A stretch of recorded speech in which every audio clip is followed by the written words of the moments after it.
نحمده ونصلي على رسوله الكريم اما بعد فاعوذ بالله من الشيطان الرجيم بسم الله الرحمن الرحيم واذا بشر احدهم بالانثى ظل وجهه مسودا وهو كظيم يتوارى من القوم من سوء ما بشر به ايمسكه على هون ام يدسه في التراب الا ساء ما يحكمون صدق الله العظيم۔ اللہ رب العزت جب انسان کو اولاد جیسی نعمت عطا فرماتا ہے، اس نعمت کو انسان اللہ کے حکم کے مطابق اور رسول اللہ صلی اللہ علیہ وسلم کی سیرت طیبہ کے مطابق اس اولاد کی پرورش کرے، پیدائش کے بعد سے لے کر جوان ہونے تک اور باقی زندگی میں، تو اللہ تعالیٰ یقیناً اس اولاد سے آنکھوں کی ٹھنڈک دیتا ہے اور وہ اولاد نیک بنتی ہے۔ اسی زمرے میں یہ عرض کیا کہ نبی کریم صلی اللہ علیہ وسلم نے اپنے ارشادات میں اور خود عمل کر کے یہ دکھایا کہ جب بچے کی پیدائش ہو تو اس کے دائیں کان میں اذان دیں، بائیں کان میں اقامت کہیں کہ اللہ کا نام دنیا میں آتے ساتھ اس کے کان میں ڈالیں۔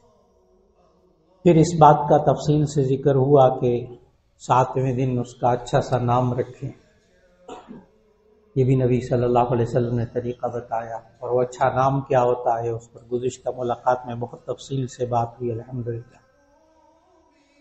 آج کی نشست میں عرض کرنا مقصود ہے کہ نبی کریم صلی اللہ علیہ وسلم نے حضرت فاطمہ رضی اللہ تعالی عنہ کو اپنے نواسوں حضرت حسن اور حضرت حسین رضی اللہ تعالی عنہما کے لیے جو باتیں سکھائیں، ان میں سے ایک بات یہ تھی کہ 7ویں دن ان کے سر کے بال منڈا لیں۔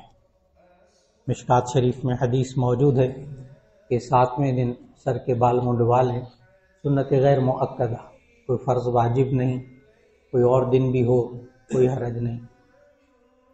7ویں دن سر کے بال منڈانے کو کہا، اور پھر اس کے بعد اس وقت یہود میں، مدینہ طیبہ کے یہودیوں میں یہ رسم تھی کہ وہ جو عقیقے کے موقع پر جانور ذبح ہوتا تھا تو اس کا بہتا ہوا خون لے کر اس کے سر پہ لگا دیتے تھے۔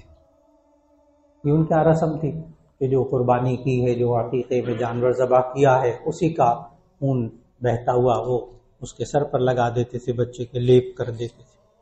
نبی صلی اللہ علیہ وسلم نے فرمایا کہ یہ تو ناپاک ہوتا ہے، گندگی ہے، حرام خون ہے، اس کو نہ لگایا کریں، بلکہ زعفران گھول کر سر پہ لگایا کریں۔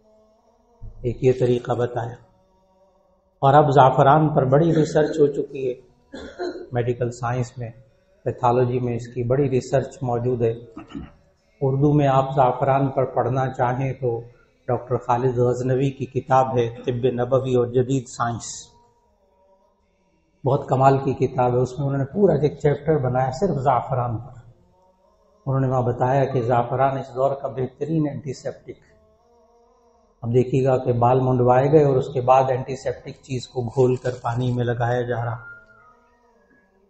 اور پھر نبی صلی اللہ علیہ وسلم نے حضرت فاطمہ رضی اللہ تعالیٰ عنہ کو یہ بھی سکھایا، پھر باقی صحابہ بھی اس پر عمل کرتے تھے، یہ بھی سکھایا کہ جو سر کے بال اتریں، جس کو جھنڈ کہتے ہیں ہمارے معاشرے میں، تو سر کے جو بال اتریں تو اس کو اس کے وزن کے برابر چاندی خیرات کرتے ہیں۔ یہ بھی مشکات کی حدیث میں موجود ہے۔ اب وہ جب چاندی کا سنتے ہیں تو ذرا تھوڑا سا ہوتا ہے کہ اتنی مہنگائی میں بندہ کہاں یہ والا عمل، یہ سنت کیسے پوری کرے۔ لیکن آپ کو حیرت ہوگی کہ نوزائیدہ بچے یا بچی کے جو سر کے بال ہوتے ہیں وہ زیادہ سے زیادہ 4-5 اونس ہوتے ہیں، 4-5 اونس سے زیادہ بالکل نہیں، یعنی 4-5 گرام کہہ لیجیے آپ، 10 گرام بھی نہیں، 4-5 گرام چاندی۔ آج کل 2550 روپے کی 10 گرام چاندی، تو اگر آپ لگا لیں تو یہ زیادہ 600-700 روپے بنے گا۔ اگر وہ 5 گرام بال ہوئے تو اتنے کی تو 1 کلو مٹھائی بھی نہیں آتی۔ ہم کتنا خرچ کر لیتے ہیں بچے کی پیدائش پہ، لیکن اس سنت کو بھی سامنے رکھا جائے۔ خاص طور پر بزرگ حضرات بھی ذہن میں رکھیں کہ نوجوان نسل کی اب تربیت کی بہت ضرورت ہے۔ ان کو بتانے والا کوئی نہیں اس معاشرے میں کہ اپنی اولاد کی تربیت کیسے کریں سنت کے مطابق۔ کتابوں میں وہ نہیں مطالعہ ہو پاتا، عام زندگی میں ماں باپ کو نہیں معلوم ہوتا، آگے نسلوں میں منتقل کرنا بڑا مشکل، اس لیے بزرگوں کو بھی یہ سوچا ہے ان کا وقت گزر چکا، لیکن اب ان کی آئندہ نسلوں کا وقت ہے، ان کو اس بارے میں پہلے سے رہنمائی کی جائے، تو وہ چاندی یا اس کے پیسے خیرات کر دیے جائیں۔ پھر 7ویں دن ایک اور چیز نبی صلی اللہ علیہ وسلم نے فرمایا، وہ ہے عقیقہ کرنا۔ یہ بھی گزشتہ آسمانی مذاہب میں یہ عمل موجود تھا، اس کو اسلام میں باقی رکھا گیا۔ موسیٰ علیہ السلام کو ماننے والے، تورات کو ماننے والے بھی اس پر عمل کرتے تھے۔ مدینہ منورہ میں جب نبی صلی اللہ علیہ وسلم تشریف لائے اس پر بھی وہ عمل کرتے تھے، لیکن اس وقت کے جو عرب ممالک کے اندر، خاص طور پر حجاز کے اندر، مکہ مدینہ کے اندر عرب ممالک میں لڑکی کی پیدائش کو برا سمجھتے تھے، لڑکے کی پیدا ہونے کو اچھا سمجھتے تھے۔ چنانچہ اس وقت مدینہ طیبہ میں جو تورات کو ماننے والے، اپنے آپ کو یہودی کہنے والے، وہ بیٹا ہونے پر تو عقیقہ کرتے تھے، لیکن بیٹی ہوتی تھی تو اس کو منحوس سمجھتے تھے۔ مکے میں بھی زمانہ جاہلیت میں نبی صلی اللہ علیہ وسلم کے آنے سے پہلے یہی حال تھا کہ بیٹی پیدا ہوتی تو اس کو برا سمجھا جاتا، اور پھر اس کے بعد گڑھا کھودتے اور گڑھا کھود کے زندہ دبا دیتے۔ اللہ تعالیٰ نے 30ویں پارے میں سورۃ التکویر کے اندر وہ سوال کیا نا، قیامت کے حالات بتاتے ہوئے، وَإِذَا الْمَوْءُودَةُ سُئِلَتْ بِأَيِّ ذَنبٍ قُتِلَتْ، قیامت کے دن ایک یہ بھی سوال ہوگا اس زندہ درگور کی جانے والی بچی سے۔ وَإِذَا الْمَوْءُودَةُ سُئِلَتْ، موعودہ کہتے ہیں زندہ قبر میں گاڑی گئی بچی۔ وَإِذَا الْمَوْءُودَةُ سُئِلَتْ، اور جب پوچھا جائے گا زندہ درگور کی ہوئی قبر میں گاڑی ہوئی بچی سے، بِأَيِّ ذَنبٍ قُتِلَتْ، اسے کس گناہ میں قتل کیا گیا۔ اور اکا دکا واقعات نہیں ہوتے تھے، یہ باقاعدہ وہاں رواج تھا۔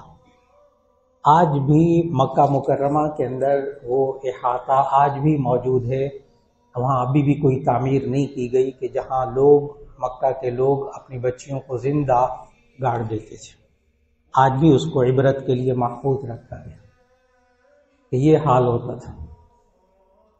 چنانچہ وہ لڑکی کی پیدائش پر کوئی جانور ذبح نہیں کرتے تھے، خوشی نہیں مناتے تھے، اور لڑکے کی پیدائش کے اوپر وہ عقیقہ کرتے تھے، جانور ذبح کرتے تھے، خوشی مناتے تھے۔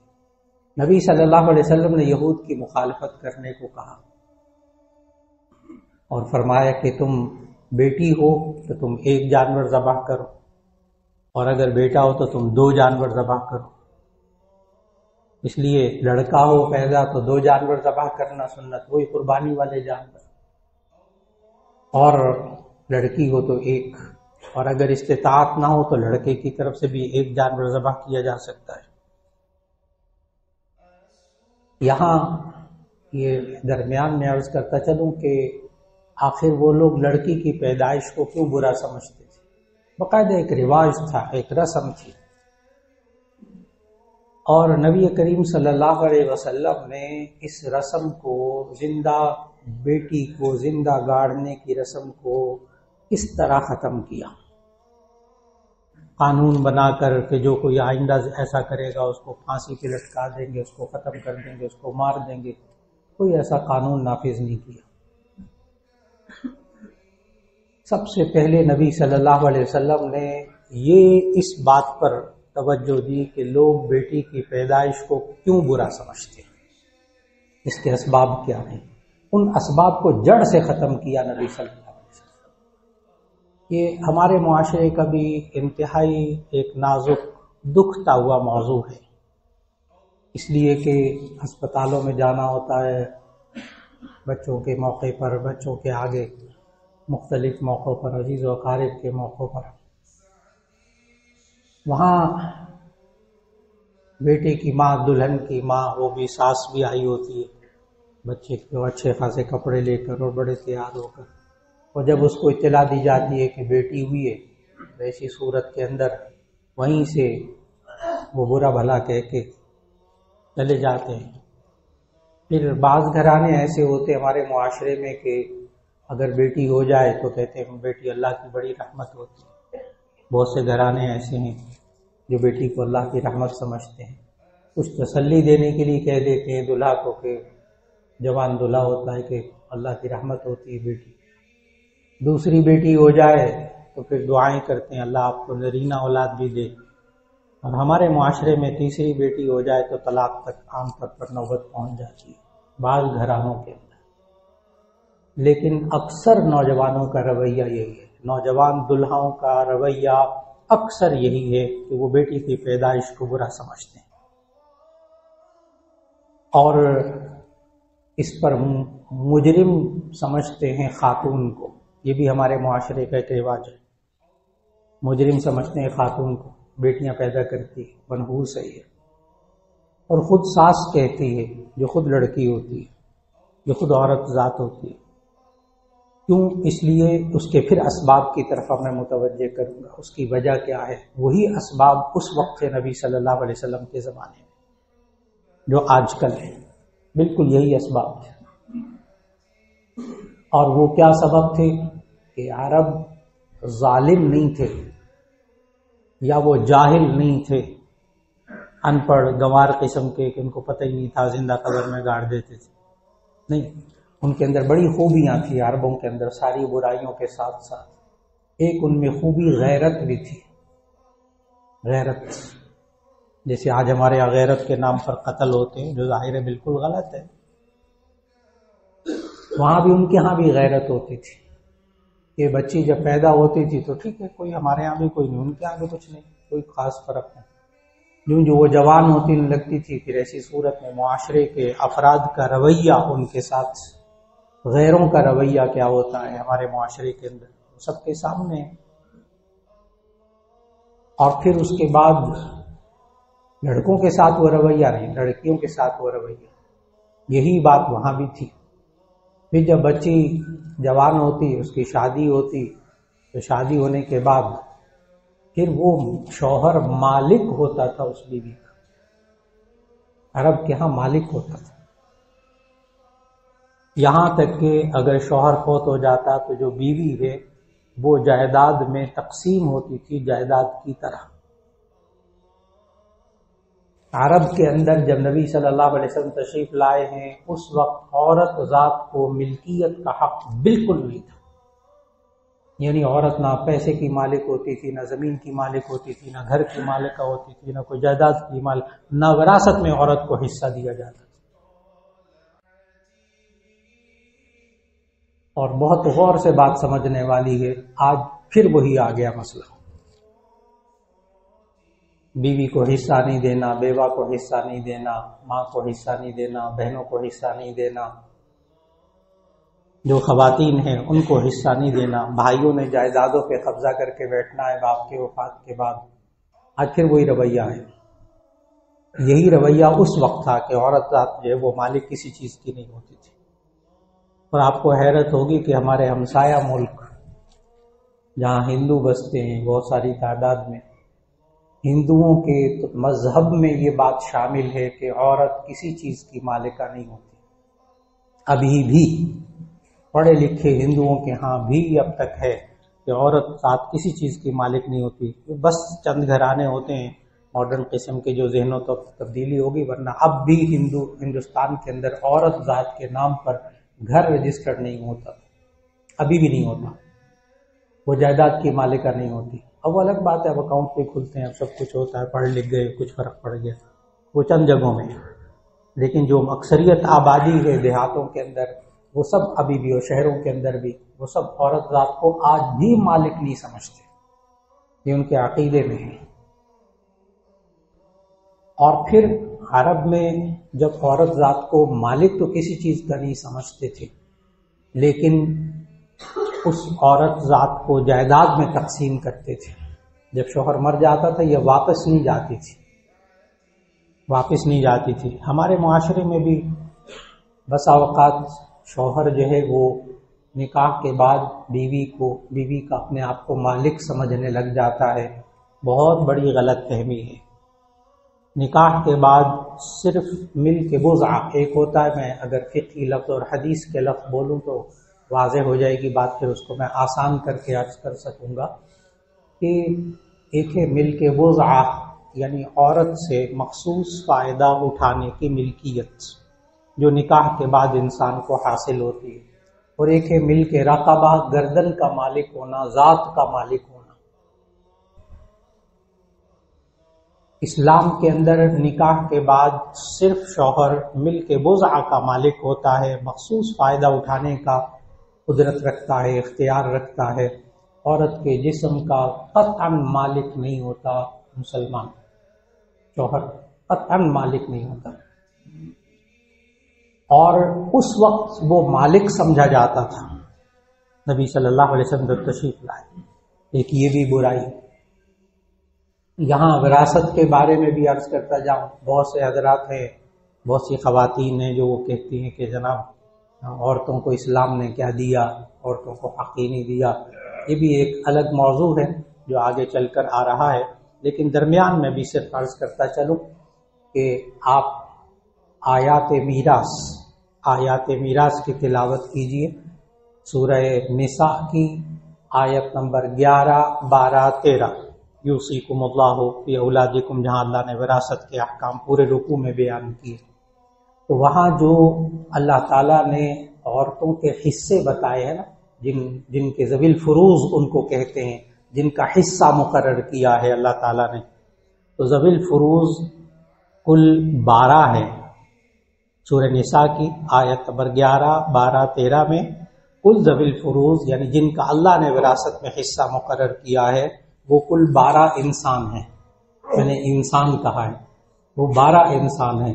آپ کو حیرت ہوگی، مطالعہ کیجیے گا قرآن کھول کر ان آیت نمبر 11 اور 12 اور 13 کا. آپ کو حیرت ہوگی ان 12 انسانوں میں سے جن کا حصہ وراثت میں مقرر کیا گیا ہے، اس میں سے 4 مرد ہیں، 8 عورتیں. بہت واضح بات، قرآن کی بات کر رہا ہوں. یہ ان لوگوں کو جواب دینا ہے کہ جو کہتے ہیں اسلام نے عورت کو کیا دیا. جی، اس سے پہلے عورت کو زندہ قبر میں گاڑ دیا جاتا تھا. سب سے پہلے بات یہاں سے شروع کرنی چاہیے کہ اسلام نے عورت کو جینے کا حق دیا ہے، زندہ رہنے کا حق دیا ہے، اور پھر اسلام نے عورت کو وراثت میں بھی حق دیا. تو جو بات عرض کر رہا تھا وہ یہ کہ اس دور کے اندر یہ سب چیزیں ہوتی تھی. عورت ذات کو مارا پیٹا جاتا تھا کیونکہ وہ جسم کا مالک سمجھتے تھے. اسلام میں عورت کو مارنا حرام، عورت کو مارنا ناجائز، اس کے حقوق ادا کرنا مرد کے ذمہ فرض.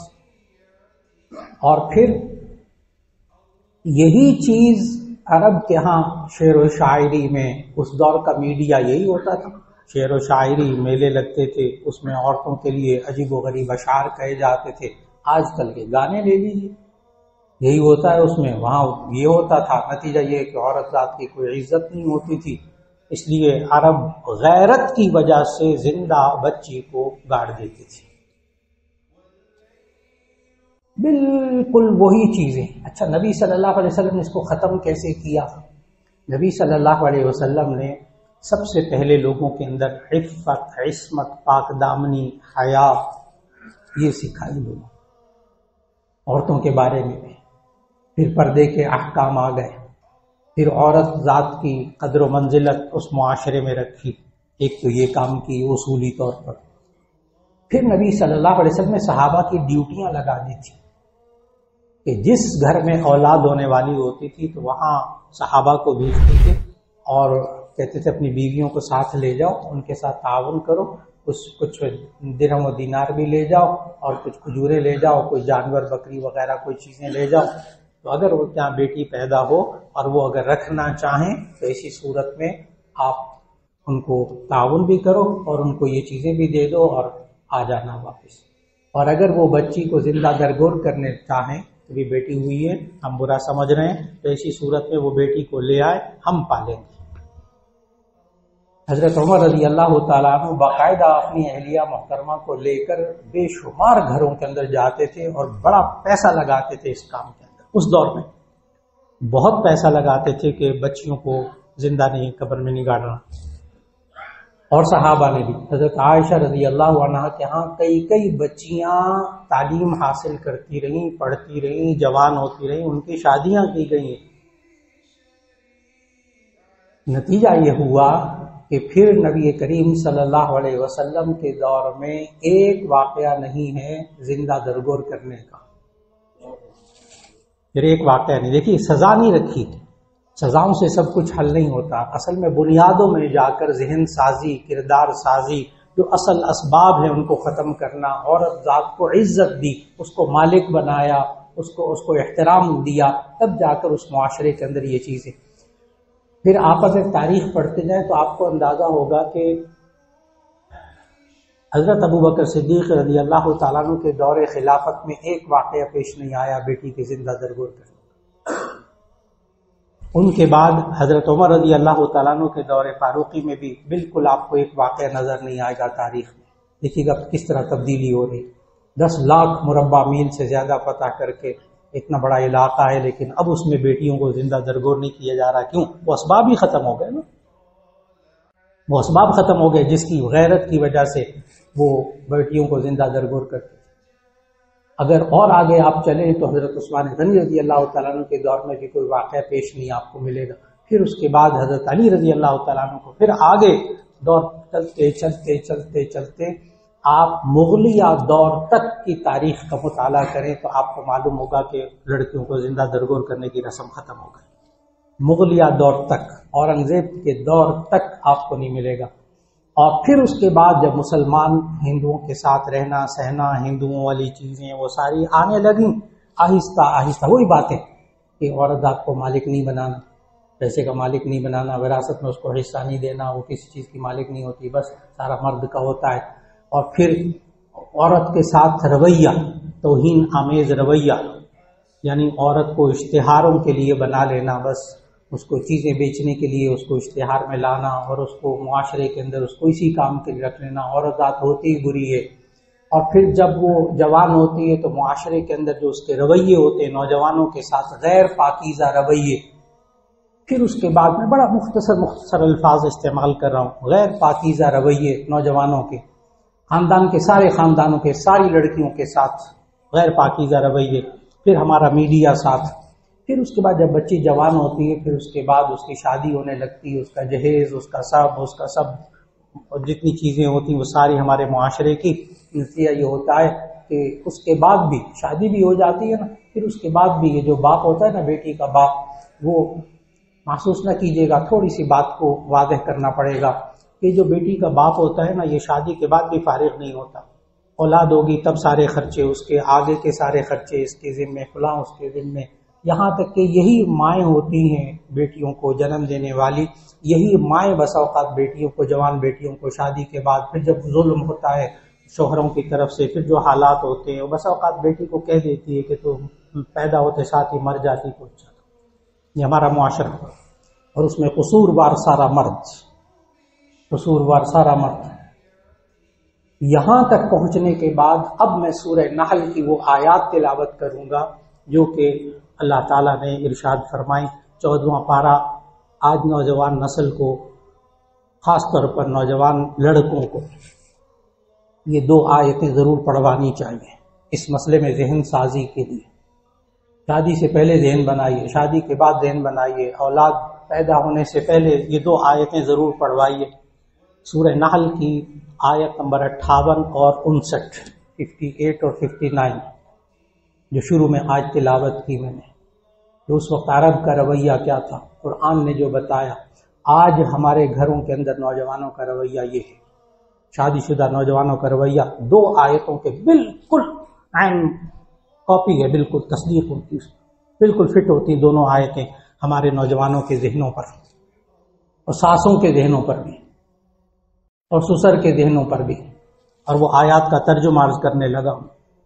سورہ نحل کی آیت نمبر 58 اور 59 آیات کو سنیے گا. وَإِذَا بُشِّرَ أَحَدُهُم بِالْأُنثَىٰ ظَلَّ وَجْهُهُ مُسْوَدًّا وَهُوَ كَظِيمٌ يَتَوَارَىٰ مِنَ الْقَوْمِ مِنْ سُوءِ مَا بُشِّرَ بِهِ أَيُمْسِكُهُ عَلَىٰ هُونٍ أَمْ يَدُسُّهُ فِي التُّرَابِ أَلَا سَاءَ مَا يَحْكُمُونَ. ترجمہ کروں گا تو آپ کو اندازہ ہوگا کہ ہمارے اپنے ہی بیٹے اور ہمارے نوجوان نسل کا ذہن کتنا اس مسخ ہو چکا ہے ان آیتوں کے مطابق۔ وَإِذَا بُشِّرَ أَحَدُهُمْ بِالْأُنثىٰ، اور جب ان میں سے کسی کو بیٹی ہونے کی خوشخبری دی جاتی ہے۔ وَإِذَا بُشِّرَ أَحَدُهُمْ بِالْأُنثىٰ، جب ان میں سے کسی کو بیٹی ہونے کی خوشخبری دی جاتی ہے، ظَلَّ وَجْهُهُ مُسْوَدًّا، تو اس کا چہرہ کالا سیاہ ہو جاتا ہے، وَهُوَ كَظِيمٌ، اور یہ دلہا جو ہے بیٹی کا باپ، وَهُوَ كَظِيمٌ، یہ غصے میں بھر جاتا ہے، بیٹی کیوں ہوئی؟ کیا قرآن مجید کے الفاظ ہیں! اس دور کے عرب کی ذہنیت بتائی جا رہی، ان کافروں کی ذہنیت بتائی جا رہی، جو آج ہم مسلمانوں کی اولاد کی ذہنیت ہو گئی۔ وَإِذَا بُشِّرَ أَحَدُهُمْ بِالْأُنثىٰ، جب ان کو بیٹی ہونے کی خوشخبری دی جاتی ہے، وَلَّ وَجْهُهُ مُسْوَدًّا وَهُوَ كَظِيمٌ، تو اس کا چہرہ کالا ہو جاتا ہے، وہ غصے میں بھرا ہوا ہوتا ہے۔ آگے رویہ اس کا کیا ہوتا ہے؟ يَتَوَارَى مِنَ الْقَوْمِ مِنْ سُوءِ مَا بُشِّرَ بِهِ، وہ چھپتا پھرتا ہے لوگوں سے۔ يَتَوَارَى مِنَ الْقَوْمِ، وہ قوم سے چھپتا پھرتا ہے، رشتہ داروں سے چھپتا پھرتا ہے۔ مِنْ سُوءِ مَا بُشِّرَ بِهِ، اس برائی کی، اس بری خبر کی وجہ سے جو اسے سنائی گئی ہے۔ أَيُمْسِكُهُ عَلَىٰ هُونٍ، یا وہ اس ذلت کی بنا پر اپنے اس کو روک لے، أَمْ يَدُسُّهُ فِي التُّرَابِ، یا اس کو مٹی میں جا کے دبا دے۔ أَلَا سَاءَ مَا يَحْكُمُونَ، آگاہ رہو، بہت برا فیصلہ کرتے ہیں، بہت برا رویہ ہے ان کا۔ آج وقت کی بہت بڑی ضرورت ہے، اور اس کا حل صرف یہ ہے، ماں باپ کی ذمہ داری، بزرگوں کی ذمہ داری، گھر میں اگر بیوی ہے تو اس کو عزت دیں، اس کا احترام کریں، اس کا حق ادا کریں۔ اگر وہ بیٹی ہے اس کو اہمیت دیں، اس کی عزت، عفت، عصمت، پاک دامنی کا اہتمام کریں۔ اگر وہ بہو ہے تو ایسی صورت میں عزت اور احترام اس کو دیں۔ ایسی صورت کے اندر وہ گھرانے، الحمدللہ آج بھی، ابھی اندھیرا نہیں ہوا، ابھی تاریکی مکمل نہیں چھائی، وہ گھرانے جن کے اندر بیٹی کو عزت دی جاتی ہے، بیوی کو عزت دی جاتی ہے، ماں کو عزت دی جاتی ہے، بہن کو عزت دی جاتی ہے، آنے والی بہو کو عزت دی جاتی ہے، اس بہو کے ہاں جب بیٹی ہوتی اس کو بھی عزت دی جاتی ہے۔ سوال ہی پیدا نہیں ہوتا کہ وہ بیٹی کی پیدائش کو برا سمجھے۔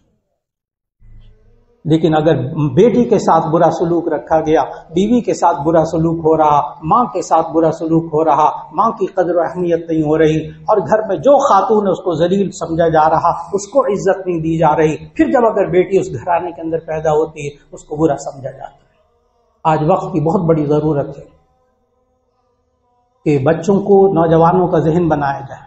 بیٹا اور بیٹی دونوں اللہ کی مخلوق، دونوں اللہ نے نعمتیں دی ہیں انسان کو اولاد کی۔ اللہ رب العزت ہم سب کو جو بے اولاد ہیں ان کو نیک اولاد عطا فرمائے، جو اولاد جن کو دیے بیٹے اور بیٹیاں، اللہ تعالیٰ ان کو ان کی پرورش قرآن و سنت کے مطابق کرنے کی توفیق عطا فرما دے۔ وآخر دعوانا ان الحمد للہ رب العالمین۔